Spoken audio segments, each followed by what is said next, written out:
大家好，欢迎来到听书学史。今天我要给大家介绍由精神科医生和田秀树先生所著的《60岁之后只做这些事》这本书。本书主要是消除对晚年孤独、健康和金钱的担忧，享受无需忍耐的人生。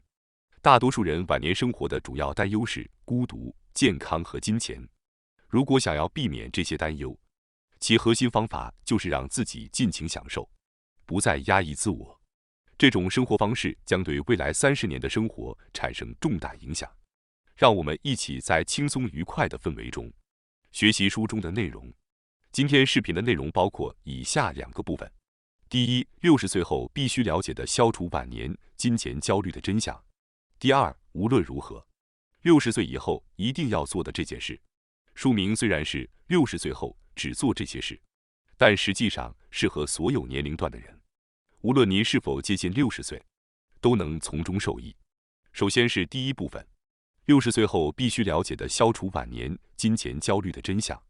60岁是人生的一个重要转折点，大多数人在这个阶段退休，结束长达数十年的工作生活，开启老年生活的序幕。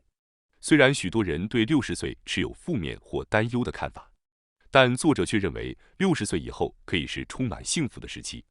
用一句话概括书中的信息，就是60岁后，您可以尽情享受，不必再压抑自己。对于那些认为60岁象征着衰老和健康问题的人，作者提出了完全相反的看法。作者认为，从60岁开始，人们应该自由自在地生活，享受这段充实而快乐的人生。因为人类的思想和心态对生活的影响非常大。以积极的态度面对60岁的人，更有可能获得幸福感和满足感。尽管60岁确实可能带来某些危机，特别是对于男性来说，因工作关系的减少而产生孤独感，但如果能采取积极的态度，不被固有观念所限制，那么60岁后的人生可以充满自由和幸福。此外，作者指出，通过丰富的临床经验发现，导致衰老速度加快的关键在于人的心态。那些悲观、固守成规、压抑自我欲望的人，衰老的明显更快。因此，建议大家放下对60岁后的负面印象，转而拥抱自由和幸福。接下来将具体介绍60岁后应采取的生活方式，帮助大家尽情享受这段人生旅程。一旦超过75岁，支出自然会进一步减少。人类这种生物，随着年龄的增长，逐渐会失去激情和欲望。或许您曾想过在退休后环游世界，享受奢华的生活，但随着年纪渐长，体力和精力逐渐减退，您可能会觉得其实不去也没关系，已经有过几次旅行的经历也就足够了。实际上，大多数人都会有这种感受。此外，食欲也会下降，即使曾渴望大快朵颐，也可能因为胃口不佳而无法享受，而外出的机会也会逐渐减少。因此，随着年龄的增加，我们的开销无疑会减少。此外，每个人的储蓄和退休后的收入情况也各不相同，不应仅参考媒体提供的数字，而应根据自己的情况进行计算。不要随便担心老了会缺钱，而是要切实的面对现实。您需要明确自己在退休后将会有哪些收入来源，比如养老金和退休金的数额，提前做好财务规划，设定每月的支出上限，能有效减轻内心的不安。通过这些现实的量化措施，焦虑自然会大大减少。当你严格计算了财务状况后，可能会发现自己的储备确实不足以维持生活，这其实是一种重要的发现。若是如此，不妨考虑出售现有房产，或者寻找条件更好的工作以增加收入。人类总会对未知和不可见的事物感到恐惧，因此首先要从明确现实入手。接下来介绍的第2个关键点是，无需过度担心医疗费用和护理费用。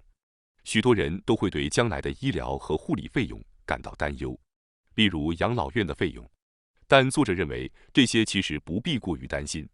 例如，在日本，国家会大幅承担医药费用，75岁以上的老人仅需负担10%的费用，而高额医疗费用补贴制度也能让超出自付上限的部分返还，即便生病也无需担心。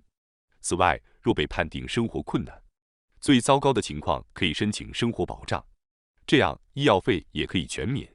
作者还指出，不必过度担心护理费用和养老院的入住费。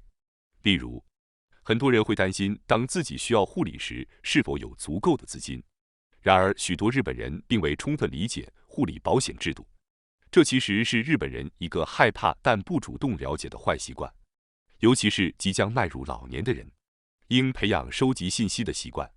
这并不意味着要查明所有琐事，但像护理保险这样的关键问题，必须深入了解，以此减少不必要的焦虑。有时候，与其长时间陷入担忧中，不如索性去了解清楚。接下来第3个我想介绍的关键点是，趁自己头脑和身体都还灵活时，善用资金。在座的各位，是否有人只是攒钱却舍不得用，甚至害怕花钱呢？然而，金钱的价值只有在使用时才能真正体现出来，因此过分储蓄却不使用，实际上是一种浪费。作者建议人们在60岁之后改变对金钱的看法，相比持有金钱而言，花钱更能体现其价值。只有在头脑和身体都还健康时花钱，才能充分挖掘金钱的最大价值，享受生活的乐趣。对于已经年过60岁的人来说，人生的剩余时间可能也就几十年了。在这几十年中，身体和头脑保持清晰的时间还有多少，虽无法确定，但可以肯定这是有限的。剩下的时间其实没有我们想象的那么长，尽管寿命可能还很长，但健康且精力充沛的时间却不多了。作者问我们，如果不去享受这段时光，那岂不是太可惜了？一旦健康受损，我们就很难再随心所欲地花钱了。当身体和头脑不能正常运作，甚至卧床不起或罹患痴呆时，活动的机会自然减少，花钱的机会也随之减少。因此，作者认为，在身体还灵活的时候去花钱，即使因此资产稍微减少也无妨。当然，不是要挥霍到身无分文，而是要聪明合理地使用金钱。毕竟大家要知道，真正比有钱更幸福的是拥有回忆。花钱的过程其实也是在创造回忆。作者提到，他经常听到临终的高龄患者发出这样的感慨：如果在去世前留下更多美好的回忆就好了，如果不吝惜花钱就好了。许多人在身体无法动弹的时候，躺在床上被强烈的后悔情绪所折磨，这是一种少为人知的现实。当我们还能做想做的事时，趁早去实现。这种回忆在我们失去行动能力后会成为内心的支柱。当时真的很开心啊的各种回忆，当我们病倒在床上，唯一支撑我们的正是这些回忆。那些带着幸福离去的患者，在临终前都津津乐道地回忆那些美好的往事。死亡前最宝贵的财产不是金钱，而是回忆。从60岁起，尽可能多地创造回忆，这是未来幸福生活的关键。因此，聪明的花钱来创造回忆吧。只是机械的攒钱，无法创造珍贵的回忆。为此，建议大家可以列出一份想做的事情清单。如果连自己想做什么都不清楚，那也很难聪明的花钱吧。不妨趁此机会挖掘内心深处那些曾经想做的事。没有一种花钱方式是绝对正确的，因为每个人的兴趣不同。无论是想去的地方、想吃的美食、想见的人、想尝试的爱好或穿搭、想试的美容方法等等，都可以写下来。这样一来，便自然会找到让自己满意的花钱方式了。接下来在第2部分中，我将继续介绍无论如何60岁以后一定要做的这件事。首先想要介绍的，便是希望大家在60岁之后不要害怕患上认知症。在这个寿命延长的社会中，很多人会担心自己未来是否会患上认知症。然而，随着年龄的增长，我们的大脑不可避免地会逐渐退化，因此可以说，认知症是老化的一种现象。到70多岁时，大约10%的人会患上认知症，而这个比例会随着年龄的增加不断上升。到85岁以后，几乎每个人的大脑都会出现阿尔兹海默型认知症的变化。有趣的是，症状的出现和病情的进展速度存在显著的个体差异。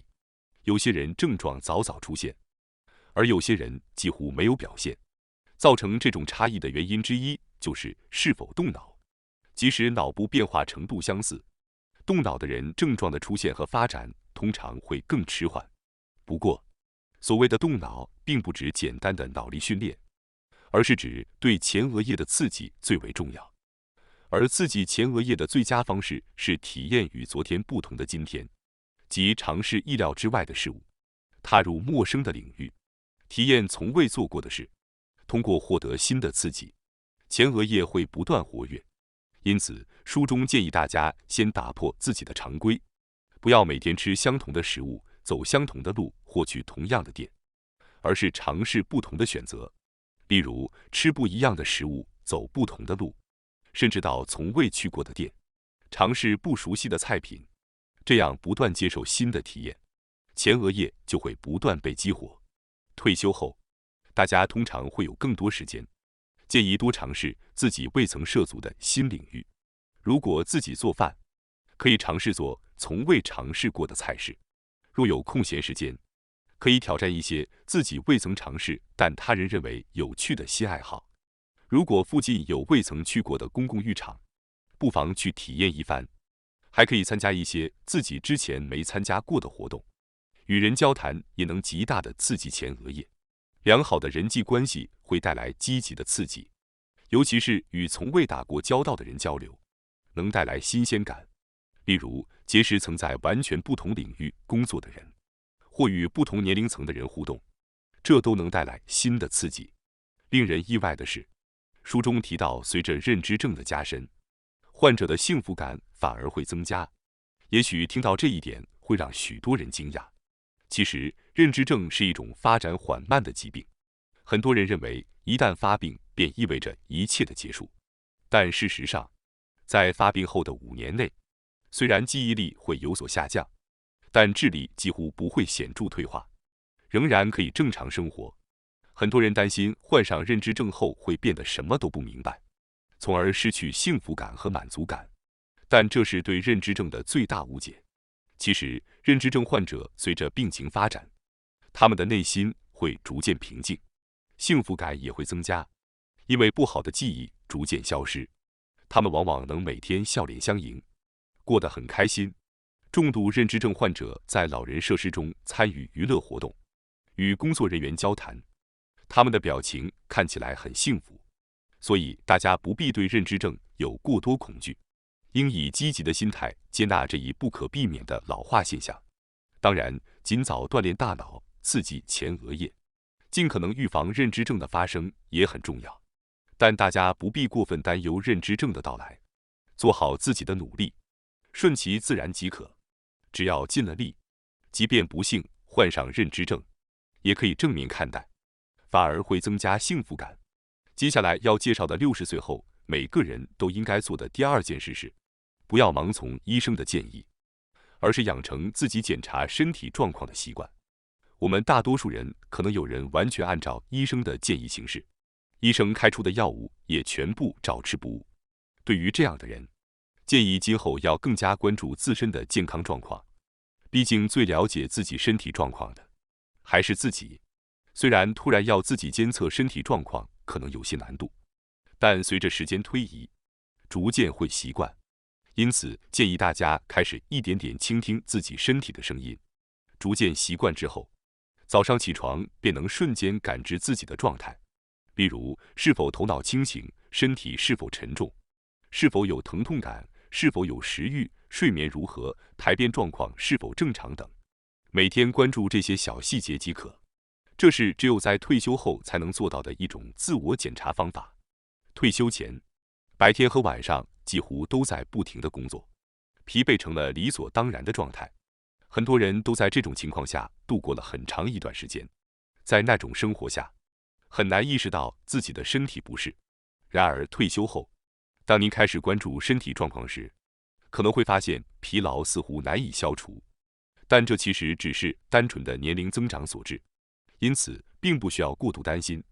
随着年龄的增加，人体分解和排出疲劳物质乳酸的时间延长，导致恢复变得缓慢，这是理所当然的事情。最好的应对方法是保证充足的营养摄入，但如果疲劳感持续不散，就有可能是药物副作用引起的。作者指出，大家是否正在服用一些用于降低血压、血糖或胆固醇的药物？服用这些药物会带来身体乏力、头脑迟钝等副作用。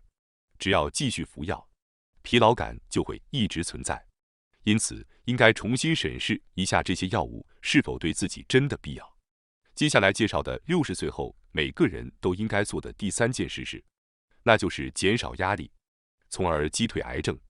除了认知症之外，癌症也是许多人不想患上的疾病之一。毕竟，癌症是日本人首位的死亡原因。要如何预防癌症呢？结论是，并没有完全避免癌症的方法。虽然可以通过预防措施来降低风险，但不可能完全杜绝。不过，作者指出，我们也无需因此而过于悲观。85岁以上的人几乎都会在身体某个部位有癌细胞存在，但如果癌细胞较小且生长缓慢，可能终其一生都不会察觉到，因为没有疼痛或身体不适的症状。在这种情况下，无病无痛的去世不失为一种好归宿。当然，很多人还是希望尽量避免得癌症。为此，最有效的预防方法就是减少压力。这是因为研究发现，杀死癌症前体细胞的自然杀伤细胞会因压力而减弱。大多数人都背负着各种压力，因此建议大家写下自己所感受到的压力源。首先识别出压力的原因，然后慢慢逐步消除这些压力源，从而减少压力，这样可以有效预防癌症。当今社会，我们最感压力的来源可能是工作。退休后，这个最大的压力来源消失了。那么现在我们要清楚地把握自己究竟对什么感到压力。值得一提的是，现今很多人在退休后依然选择继续工作，可能是因为收入不安的缘故。但实际上，继续工作可以防止身体和头脑的退化，对健康非常有益。虽然很多人不愿意在退休后还继续工作，但从健康的角度来看，这是有益的。工作能够防止身心的衰退，同时通过为他人提供帮助，也能提升幸福感。不过，日本现今也有很多人并非出于幸福的原因而继续工作，或许他们并不是真的想工作，而是由于收入需要才继续工作。在这种情况下，如果收入需求较大，那么继续在原公司工作并忍受一定的压力是可以理解的。而如果收入需求不高，也可以选择不必受繁琐人际关系困扰的工作，为了金钱以外的意义，例如成就感、快乐或帮助他人而工作，会显著提升幸福感。退休后是解消人际关系压力的绝佳时机。对许多曾经的职场人士而言，交际圈往往被局限在工作关系中。随着退休，这些人际关系迅速消失，并非坏事。工作中，即使遇到不合的人，也不得不相处。但退休后可以选择只和志趣相投的人交往，将这种只与合得来的人交往作为退休后的交友原则，能大大减少压力。因此，退休后不再像工作时那样为收入而勉强自己与不喜欢的人相处。这种全新的人际关系，正是退休后才能享受的真正自由。退休后，我们可以尽情享受只与自己喜欢的人交往的日子。当然，完全没有压力也不太现实，毕竟人无法独自生活，多少还会有一些私人交际上的压力。虽然能够完全没有压力的与人交往，只和喜欢的人在一起是一种美好的状态，但大多数人即便在退休后，仍然要面对人际关系的压力。对于这些人来说，退休后并不需要像在职时那样强迫自己去建立人际关系。建议果断地切断那些您感到不合或不喜欢的人际关系。有人可能会担心，如果不断切断不合的人际关系，会不会变得孤独？但因害怕孤独而勉强维系人际关系，反而容易导致巨大压力。相反，选择和那些珍视您、尊重您的人一起，度过时间才是更为明智的做法。最后，我想通知大家一下，我们还有一个新频道——学识 Plus， 该频道将每天提供更为精简的视频内容，并增加有关论文等相关有益知识的解说。如果您感兴趣的话，请通过概要栏中的链接进行查看并订阅。感谢大家收看今天的节目。如果你喜欢我们分享的内容，记得点赞、订阅并开启小铃铛通知，第一时间获取我们的更新。在下次的节目中，我们将继续为大家分享更多有益的书籍。再次感谢大家的支持，我们下期再见。